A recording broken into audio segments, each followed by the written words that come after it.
Stars Die is a non-linear sci-fi psychological first-person horror game developed and published by Eric Hoovey. Now, I know I just did a video on a psychological, retro-looking, atmospheric first-person horror game. My next one was supposed to be Spark the Electric Jester, but then I played this on a whim on my stream, and it absolutely captivated me. In Stars Die, you play as Debowski, a girl who awakens on her boat. You arrive at this island, this fleshy cathedral that seemingly sprouted up out of the ocean. And there you meet the other four characters who will join you on this absolute ride of a story. There's Eldritch, the cautious, cynical, paranoid army man. There's Ngugi, I don't know how you would pronounce that. The doctor who kind of is just there because he feels he needs to be there. Probably the most approachable of the group. You have Miyazawa, the de facto leader, very stern, very to the point. Then there's Rig,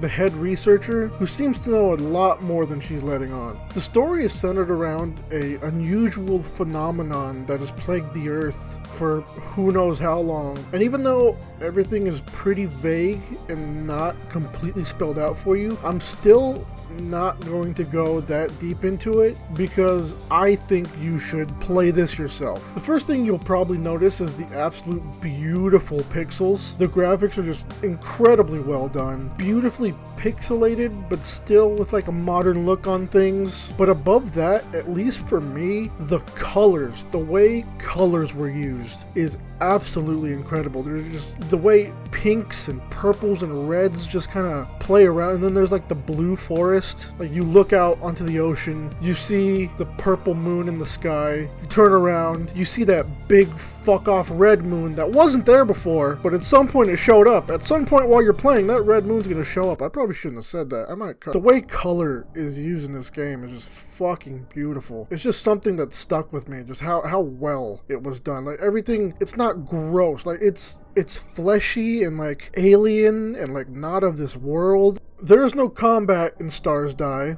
You basically walk place to place, interacting with the researchers. Stars Die is very text heavy, but it's not absolute just information dumps. It's sentence heavy. It's like sentence by sentence they'll give you like chunks of text, but it's not like just absolute paragraphs, like unbearable paragraphs. But Stars Die is very text heavy, so there's a good bit of reading to do. I do recommend turning on the bigger text option. But with the dialogue, you have multiple dialogue choices, and each choice elicits a different response with each character. And depending on what choices you make in the dialogue options, you'll get new information. You can inquire about the island, why you're there, why that specific character is there. But gameplay basically boils down to walking and talking, exploration, even though the island is very small. You can also skip through large sections of the dialogues by just clicking the most offensive options, which is usually just your character saying she doesn't care about whatever you're talking about, and that'll get you to the next sequence. But what really kept me hooked is that, yes, there's a lot of text, but the way it's written and the way that these characters like interact and talk to you and talk to each other, it's not insulting your intelligence. It's not dumping a bunch of lore and these random keywords unnaturally. These characters talk to you and talk to each other like this is a world that they've lived in. I would say it's very well written in that regard. There's a lot of mysteries, there's a lot of vagueness, and I suppose some could say that doing it this way, the developer kind of quote unquote isn't saying anything or doesn't explain enough. But I actually really liked this way of doing it, even if there's a lot of stuff I didn't understand. This way of doing it, it felt refreshing because, like I said, it's not insulting your intelligence. It's saying these things like you already know them, like you have already lived in this world. The way the characters are done and the way they're written and their personalities all being so distinct and strong, for me it sets this apart from a lot of the shallow shit that's coming out where it's just like a lot of characters are one note and they don't feel like real people, but these characters, to me, felt like they could be real people.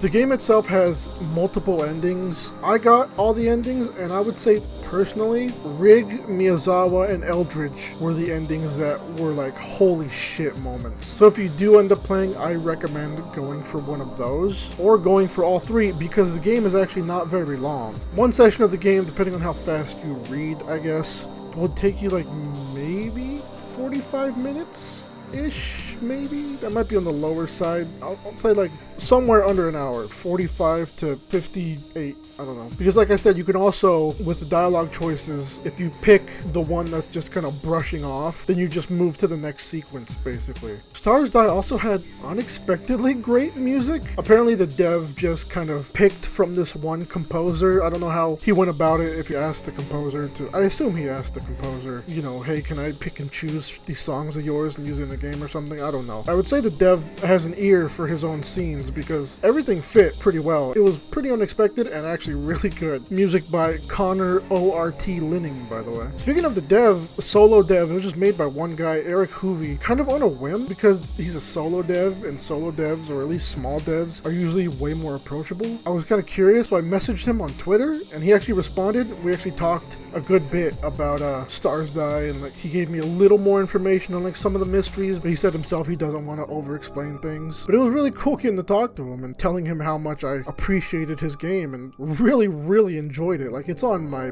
Steam favorites list, I think. So on the off chance you see this, man, hey, it was nice talking to you. Stars Die, to me, is kind of just like the perfect game if you're one of those people who really likes these weird kind of underground games. It's short, it looks beautiful, it sounds great, it's well written, and it's just $5. And even then, if you want to go on his itch.io page, he's offering a free version. Stars Die is a fucking incredible game, and I honestly think you should check it out.